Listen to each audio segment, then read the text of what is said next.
Opet onaj tajanstveni. Vratila se sa salaša iz Bačke s punom kutijom svakojakvih bačkih specijaliteta.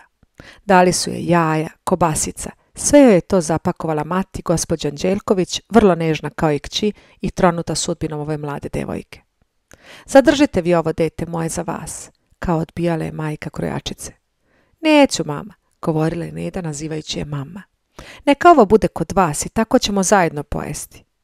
Tek je ušla u sobu i presvukla se, a krojačica dotrča. Gospođice Nedo, imam jednu novost da vam kažem. Dolazio je jedan vaš rođak i tražio vas 3. dana Uskrsa. Neda poplete. Moj rođak. Kako se zove? Bojan. Ona sede na postelju jer osjeti kako je klecaju noge. Znam, jeste, to je moj rođak, seljak u seljačkom modelu. Kakav seljak? Jedan elegantan mladić u civilu. Imao je fino sivo odelo. On je nosio seljačko, valjda je promenio. U civilu, kažete? Jeste, u civilu. Ali što je lep, visok, pa što ima lepu glavu, pravilne crte lica i sive oči s velikim zenicama. Jao, i da sam malo mlađa, zaljubila bih se u njega. Vidi se neki ozbiljan, fin mladić. Ja sam ga sve vrijeme samo gledala. Kako da vi ne kažete da imate tako lepog rođaka? Nikad nam o njemu niste pričali, a onda se pojede živ što ste otputovali. Znate, htio je da dođe za vama u Bačku, a ja nisam znala gdje je taj salaš, nisam umela da mu kažem. On se toliko jedio. Pravo da vam kažem, i mama i ja smo pomislili da to nije neki mladić zaljubljen u vas. Toliko se jedio, ulazio u vašu sobu, zagledao svaku stvarčicu, raspitivao se kako živite. Da, on je moj rođak, pa me žali što sam izgubila roditelje. Mucala je Neda, a srce joj lupalo. Htjela je sve da čuje, da se raspita, da sazna što više o njenom tajanstvenom mužu. Zadržali smo ga jednom i na ručku. Pa koliko dana je bio u Beogradu? 3 dana. 2 put je dolazio k nama. A ja sam imala lep ručak tog dana. Takvu sam pitu sa sirom umesila, hvalila se mati. Pa kažem desi, da ga zadržimo. Slatko je jeo. Mora da je on neki gospodski sin. Pravo da vam kažem, ja i ne znam njegove roditelje. Bila sam u zavodu, retko sam ga viđala. On je sigurno svršio kakvu poljoprivrednu školu, tako mi se čini. Mora da je nešto učio, ne liči na seljaka, pravi je gospodin. Neprestano se raspitivao kako živite. Ali što smo vas hvalili, kazala sam mu da se takva devojka retko nalazi. Sama bez roditelja, bez ikoga, a pametno i pošteno dete. Ali ona njegova kosa, kao kesten, pa talasava, uzbuđivala se kći. Gledala sam u ruke, nisu to seljačke ruke. Imao je sivo odelo, sivu košulju, a plavu svilenu mašnu. Neda je uletela u svoju sobu sa punom glavom njihovih hvala o njenom mužu. Nije mogla dugo oka da sklopi. Ponavljala je njihove reči da bi prizvala njegovu sliku. Nije onda ni stekla pravi utisak o njemu.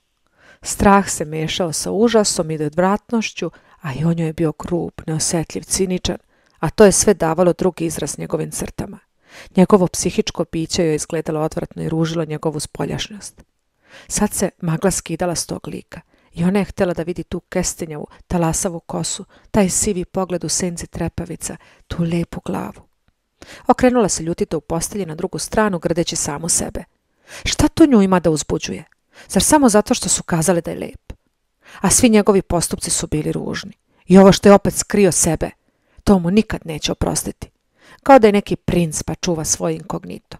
A možda je običan seljak. Ona nije mrzela seljake, ali je sanjarila da joj muž bude intelektualac. Šta li on? Sjetila se da je ulazio u njenu sobu i pomislila da nije šta odneo. U jednoj kasetici na stolu bilo je puno fotografija njenih i porodičnih. Skočila je, upalila svetlo i uzela kasetu. Znala je sve slike. Gle, jedne nema. Uzeo je. To je bila njena najljepša fotografija i posljednja na jednoj dopisnoj karti. Ona cela u lepoj štofanoj haljini tesno pripijenoj za stas. Kako on to drsko uzima moju sliku? Da nije ostavio kakvo pismo? Prelistavala je nervozno sve knjige, ali ništa nije našla. Malo se rastužila, kao da je očekivala njegovo pismo i adresu. Zabolela je što nije bio pažljiv, mada se htjela nasmejati samoj sebi što je on toliko interesuje. Bilo je još nekoliko njenih slika u kaseti. Ona ih izvadi. Htjela je sve da ih složi. Jedna dopisna karta ispade i ona sva poblede. Uze je u ruke, sva uzbuđena. Priđe je bliže svetiljci. Srce je lupalo. Čudno osjećanje. To je bila fotografija njenog muža. On. Zar je moguće da je ovo on? Kako je divan. Na tamnoj pozadini slike izdvajao se jedan pravilan, klasičan profil. Duboke oči zamišljeno su gledale nekud. Fine obrve izduživale su se čak do slepočnica, a kosa se slivala u talasima iznad visokog čela. Tako mu je bila lepa kosa i inteligentan oblik glave. Posmatrala je svaku crtu, usne mladićeve, pune i fino ocrtane, bradu, potiljak, rame. Bio je u civilu. Okrenula je poleđinu, pisala je: Nedi, Bojan. On je zaista lep mladić. Nije izmučen kao onda. Podsjećala se ranijeg lika. Imao je upale obraze. Izgleda da se popravio. Njena osjetljiva duša devojčice bez ikoga čisto se razneži. Sedela je na postelji opuštenih bosih nožica, u plavoj pidžami, razbarušene kose i neprestano gledala njegovu sliku. Dopadao je se. Proučavala mu je karakter po slici. Izgledao je vrlo energičan. Izmakla je dalje sliku i posmatrala je. Šaputala je: Tako, vi ste se usudili da mi pošaljete sliku. Znate da ste lepi i hoćete da mi se dopadnete. Bujica ljutnje opet se izli što je bila tako sentimentalna. Ne, baš vas neću gledati. Iako ste se ovako udesili, ništa vam ne vredi. Ostavila je brzo sliku kasetu, gasila svetlo i pokušala da zaspi.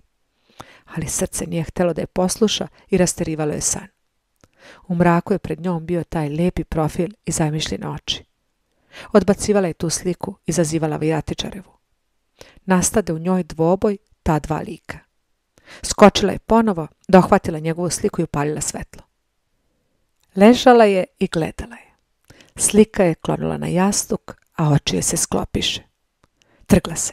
Jao je, svetlo gori, ako vidi Bosina mama, ona sirota plače zbog računa za elektriku. Brzo je ustala da ugasi svetlo. Spazila je sliku na jastuku kraj sebe. Pogledala je ponovo. Nije bilo ljutnje u njoj.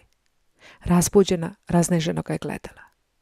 Ti si moj mužić, ali ti nisi dobar kad možeš da budeš toliko bez mene. Ostavila je sliku u kasetu i san je brzo uhvatio.